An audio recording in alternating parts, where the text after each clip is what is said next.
মানুষ তারা ভাত পায় না, অনেক বাম্মা ভাত পায় না।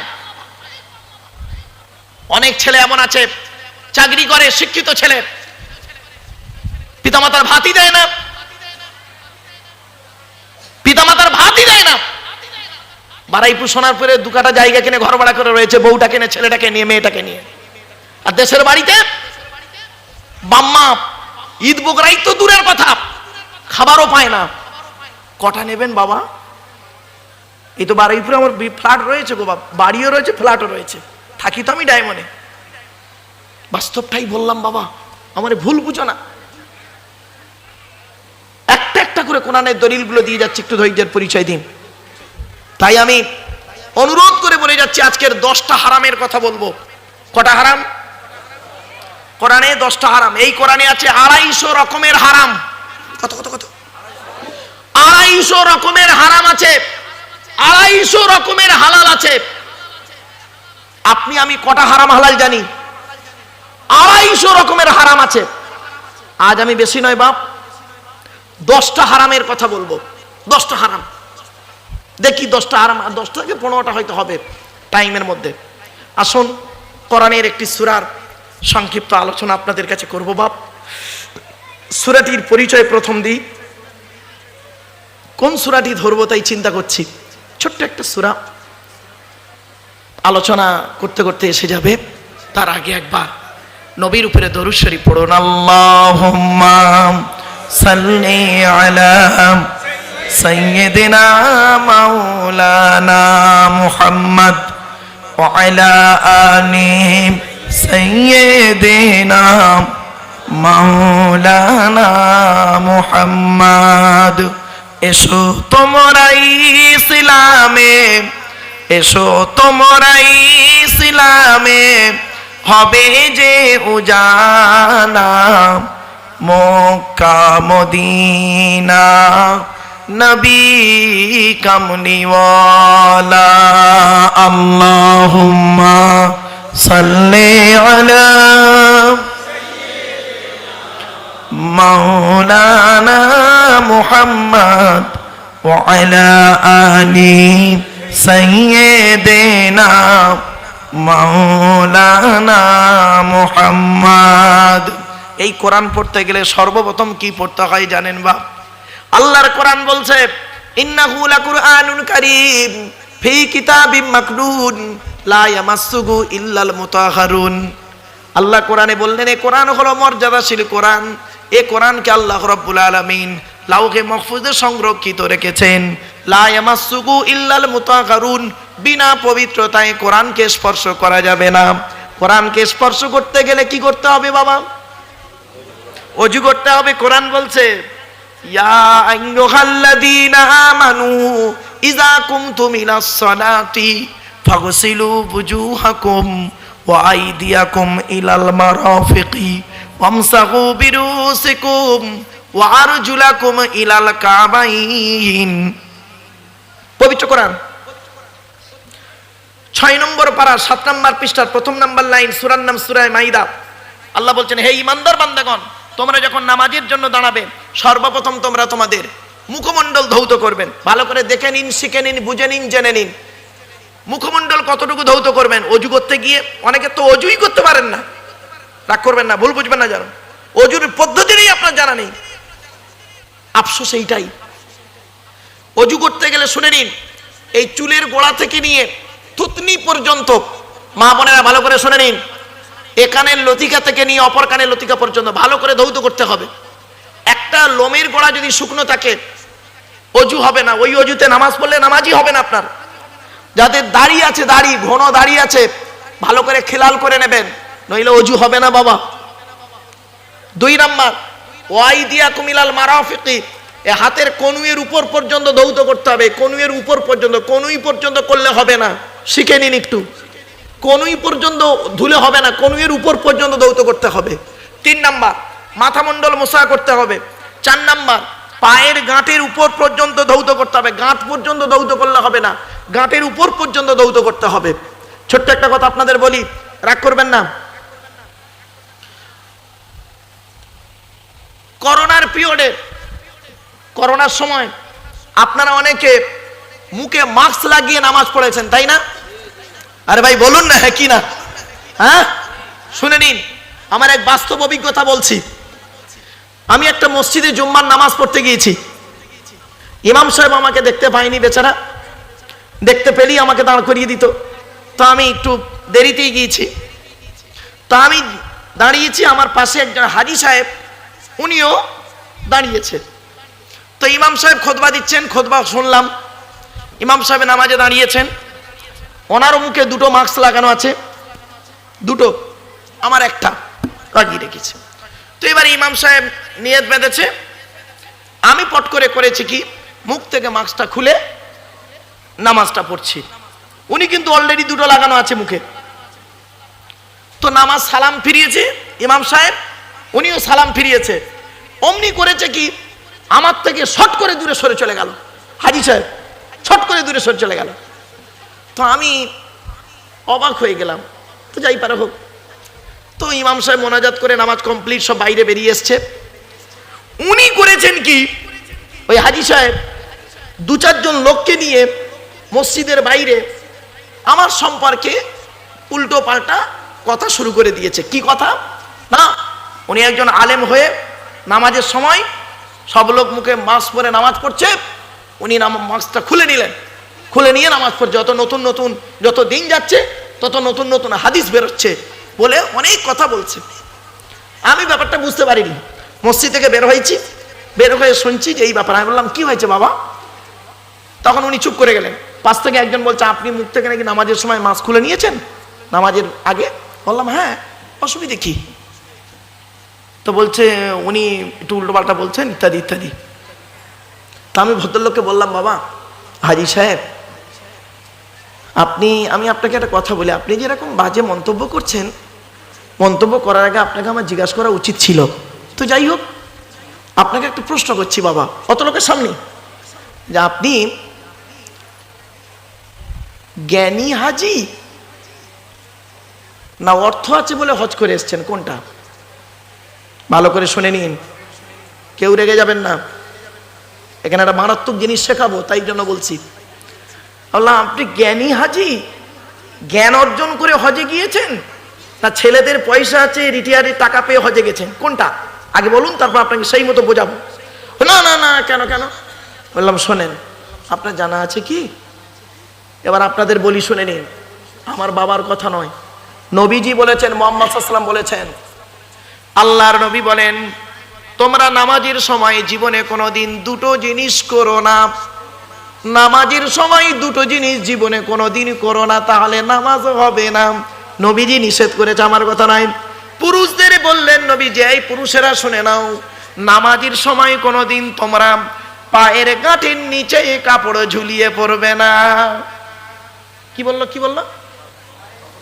পায়ের, পুরুষদের পায়ের গাঁটের নিচে কাপড় ঝুলিয়ে পড়বে না নামাজের সময়। আর 2 নাম্বার হলো, নামাজের সময় কোনোদিন কখনোই কোনো অবস্থাতে তোমরা মুখ ঢেকে নামাজ পড়বে না। কি বুঝলেন? এই শুনি আপনার চমকে গেলেন অনেকে। দেখুন, এই প্রথম মনে হয় হাদিসটা শুনলেন না? প্রথম শুনলেন তো অনেকেই? হয়েছে? হাদিস নতুন নয়, তুমি জানো না বলে তোমার কাছে নতুন, তুমি জানো না বলে তোমার কাছে নতুন, তোমার তো জ্ঞান তো সীমিত। আল্লাহর নবীর কয়েক লক্ষ হাদিস, আপনি কটা হাদিস জানেন? কটা হাদিস জানেন? তাহলে যেটা জানা নেই সেটা নিয়ে মন্তব্য করার আগে চিন্তা করতে দরকার। বাস্তব বলছি বাবা। তো এই জন্য বলে যাচ্ছি, শুনে নিন, মা বোনেদের বলে যাচ্ছি, খবরদার মুখ ঢেকে নামাজ পড়বে না। আর একটা এবার আসছি, অজু করতে গিয়ে আমরা অনেক ভুল করি। কি ভুল? শুনে নিন, শীতকালে অজু আর গরমকালে অজু, রাগ করবেন না যেন। শীতকালে অজু করে কিরকম দেখবেন, ঠান্ডা অতিরিক্ত, কোন রকম মুখে হাতে পানি দিয়ে সরে পড়ে। আর গরমকালে দেখবেন কল থেকে উঠতে চায় না, ভালো করে অজু করছে চাচা। রাগ করো না বাবা। শীতকাল, বর্ষাকাল, গ্রীষ্মকাল বলে কোনো কালই নেই, অজুর মতোই করুন, তাহলে আপনার ঠিক হবে। আপনি অজুর মতোই করুন। আপনি যা করবেন, একটা কথাই আপনাদের বলি, নারী পুরুষ সকলকে বলছি, যা করবেন একজনকে খুশি করার জন্য করবেন। সেটাকে জোরে বলুন, আল্লাহকে খুশি করার জন্য করবেন। জলসা দিচ্ছেন বান্দাকে খুশি করার জন্য নয়, জগন্নাথপুরের মানুষেরা আল্লাহকে খুশি করার জন্য জলসা দিন। ভরসা করবেন আল্লাহর উপরে, ভরসা করবেন, পৃথিবীর কোন ব্যক্তি বস্তুর উপরে ভরসা করবেন না। আল্লাহ কোরআনে বলছেন, আমি বলিনি, আল্লাহ বলছেন ইজা আযামতা ফাতাওয়াক্কাল আলাল্লাহ। 4 নম্বর পারা 10 নম্বর পৃষ্ঠা 3-4 নম্বর লাইন, সূরার নাম সূরা আল ইমরান। ইজা আযামতা ফাতাওয়াক্কাল আলাল্লাহ। আল্লাহ বলছে, বান্দা তুমি যখন কোনো কাজ করতে যাবে, পৃথিবীর কোনো ব্যক্তি বস্তুর উপরে ভরসা করবে না, একমাত্র আল্লাহর উপরে ভরসা করে কাজে নামবে। যারা আল্লাহর উপরে ভরসা করে কাজে নামে, আমি আল্লাহ তাদের অত্যন্ত ভালোবাসি। একটা উদাহরণ দেবো বাপ, চলুন দেখেন উদাহরণটা কিরকম লাগে, দেখুন তো। একটাই রাস্তা, দুটো দল, একটাই রাস্তা, দুটো দলই গেল ওই রাস্তা দিয়ে। এক দল পার হয়ে গেল, অপর দল ডুবে মরে গেল। বুঝতে পারেননি বাবা? রাস্তার নাম হলো নীলনদ। রাস্তার নাম হলো নীলনদ, নদীর মাঝখান থেকে নীলনদ। ওই রাস্তা, মুসা নবীর দল, ফেরাউনের দল, দুটো দলই গেল রাস্তা দিয়ে। ফেরাউনের দল, মুসা নবীর দল ওপারে পার হয়ে গেল রাস্তা দিয়ে, নদীর মাঝখানে রাস্তা হয়ে গেল। কোরআনে আছে মুসা নবীর দলবল পার হয়ে গেল, আর ফেরাউনের দলবল ডুবে মরল। একটাই রাস্তা। ভরসাটা রাস্তার উপরে করো না, ভরসাটা আল্লাহর উপরে করো। মুসা নবী রাস্তার উপরে ভরসা করেনি, মুসা নবী আল্লাহর উপরে ভরসা করেছে, আল্লাহ পার করেছে। আর ফেরাউন আল্লাহর উপরে ভরসা করেনি, রাস্তার উপরে ভরসা করেছে, ওর লোকের দলবলের উপরে ভরসা করেছে, ডুবে মরে গেছে। বাড়ি থেকে ভাববেন এই কথাগুলি। আমার এক্সাম্পল গুলো বাড়ি থেকে একটু, উদাহরণগুলো একটু বাড়ি থেকে একটু মেলাবেন। চলুন এগিয়ে যাচ্ছি। ছোট্ট একটি সূরার আজকের আলোচনা। সূরা মাউন পড়েছেন আপনারা? শোনেননি? সব জানেন কিন্তু জানেননি, শুনে নিন। আমি পড়ছি, বিসমিল্লাহির রহমানির রহিম। আরাআইতাল্লাযী ইউকাযযিবু বিদ্দীন ফাযালিকাল্লাযী ইয়াদউল ইয়াতীম ওয়া লা ইয়াহুদ্দু আলা তুআমিল মিসকিন ফাওয়াইলুল লিল মুসাল্লিন আল্লাযীনা হুম আন সালাতিহিম সাহুন আল্লাযীনা হুম ইউরাউন ওয়া ইয়ামনাউনাল মাউন। এই সূরাটির আজকের আলোচনা শুনে রেখে দিন। মাউন মানে হলো আম প্রয়োজনীয় জিনিস। এই সূরার আগে 2-4টে ঘটনা আছে, সে ঘটনাগুলো একটু শুনে নিন। তার আগে আমাদের ওই সূরাটি শোনার আগে সবে আমরা অজু করার পদ্ধতিটা শিখেছি। এরপরে আসছি, অজু করতে গেলে পানির প্রয়োজন। যদি আপনি পানি না পান, পানি না পেলে বিকল্প কি আছে বলতে পারেন? পানি না পেলে বিকল্প কি আছে? পাক নাপাক থেকে পাক হতে গেলে অজুর বদলে কি করা হয়? তায়াম্মুম। কি বলে? তায়াম্মুম।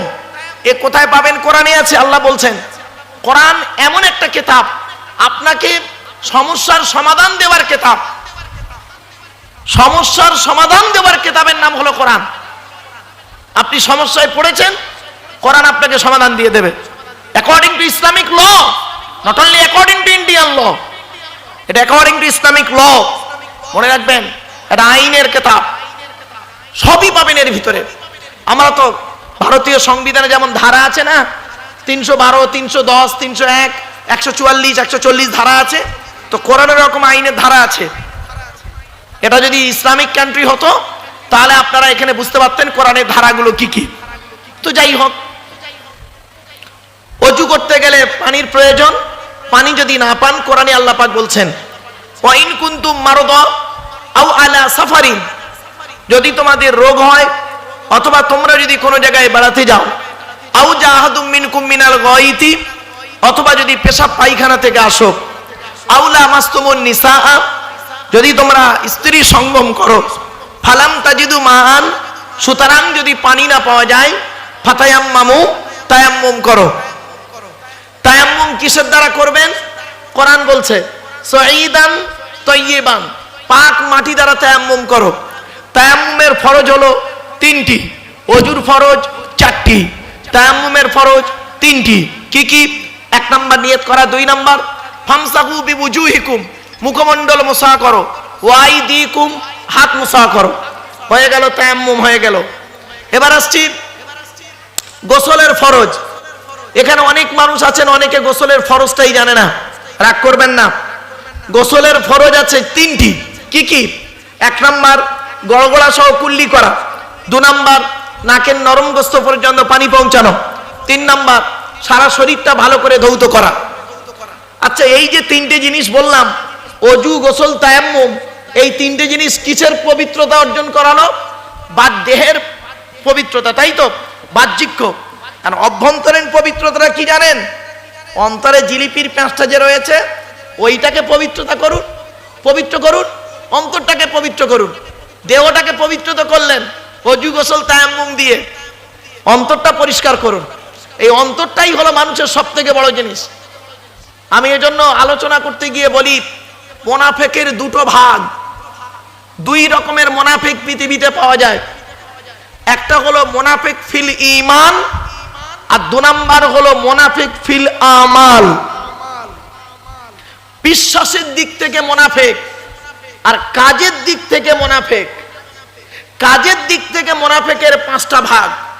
কটা কটা কটা? এগুলো মনে রাখবেন, এগুলো মনে রাখবেন বাবা, কাজে লাগবে একদিন। কাজের দিক থেকে মুনাফিকের 5টা ভাগ। 1 নাম্বার কি? কথায় কথায় মিথ্যা কথা বলে যে ব্যক্তি, ওই লোকটা হলো মুনাফিক। সে যত বড় ধরনের যাই হোক না কেন, যত বড় ধরনের জ্ঞানী লোক হোক না কেন, কথায় কথায় যে ব্যক্তি মিথ্যা কথা বলবে, ওই লোকটা হলো মুনাফিক। 2 নাম্বার হলো ওয়াইদা ওয়াদা ফাখালাফা, ওয়াদা করলে খেলাফ করবে। 3 নাম্বার হলো ওয়াইদা তুমিনা ফাখানা, আমানতকে খেয়ানত করবে যে, সে হলো মুনাফিক।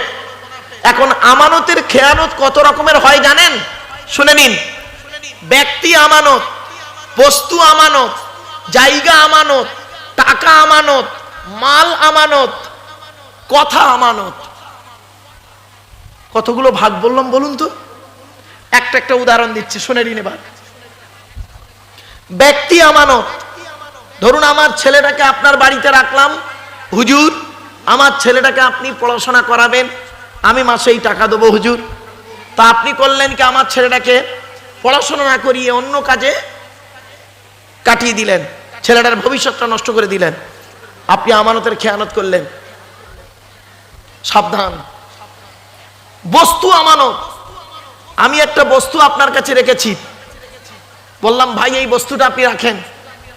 আপনি করলেন কি, সেই বস্তুটাকে খারাপ করে দিলেন বা নষ্ট করে দিলেন। বস্তু আমানত, খেয়ানত করেছেন। মাল আমানত, টাকা আমানত। আমি আপনার কাছে কিছু টাকা রাখলাম, আপনি টাকাটাকে খেয়ানত করলেন, উড়িয়ে দিলেন, খেয়ানত করলেন। কথা আমানত। কথা, আমি আপনাকে বললাম ভাই এই কথাগুলো আপনাকে বলছি, আপনি দয়া করে কাউকে কিছু বলবেন না। কথা আমানত।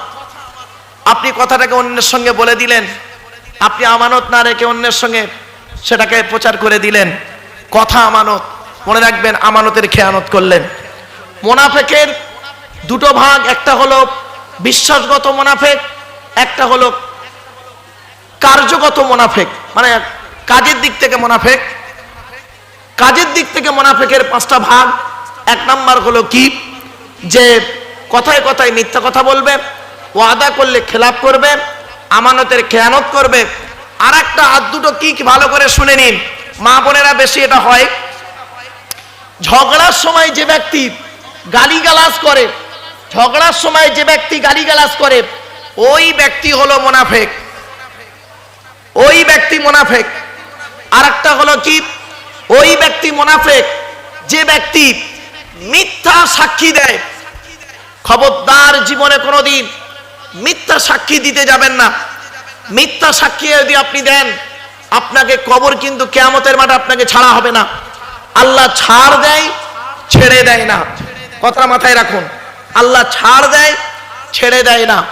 এজন্য আপনাদের কাছে আমার একান্ত আবেদন নিবেদন, কথারই মাথায় রাখুন। তাই আল্লাহর নবীর জামানায়